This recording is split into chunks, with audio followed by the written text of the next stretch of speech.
ഭർത്താവിനെ ആദരിക്കുകയാ. ഭർത്താവ് പറയുന്നതിനപ്പുറമില്ല. ആരെ പേടിച്ച് ജീവിക്കുന്ന ഒരു ഭാര്യയുണ്ടല്ലോ. എനിക്ക് മൊബൈല് വേണ്ട, വാട്സപ്പ് വേണ്ട, യൂട്യൂബ് വേണ്ട, TV വേണ്ട, സീരിയല് വേണ്ട. എപ്പോ നോക്കിയാലും അല്ലാഹുവിന്റെ ഖുർആനും ദിക്റുകളുമായി കഴിയുന്ന ഒരു സ്വാലിഹത്തായ ഭാര്യയെ ലഭിച്ച വല്ലാത്ത ഭാഗ്യവാനാ ചെറുപ്പക്കാരാ. തങ്ങളുടെ കല്യാണം നടന്നു പൊന്നുമോനെ. എന്റെ പ്രിയപ്പെട്ട പെങ്ങള്, ഈ ലോകം തന്നെ പടയ്ക്കാൻ കാരണക്കാരനായ നിബിതങ്ങളുടെ പൊന്നാര മകളുടെ വിവാഹം കഴിഞ്ഞു. അവിടെ നിന്ന് പുതുമണവാട്ടി ഇറങ്ങി പോവുകയാ.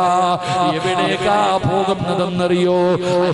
തങ്ങളുടെ കുടുംബ വീട്ടിലാണ്. ഉമ്മയുണ്ട്, പെങ്ങന്മാരുണ്ട്, എല്ലാവരും താമസിക്കുന്ന ഒരു ചെറിയ വീടാണ്. ആ വീടിന്റെ ഒരു സൈഡില്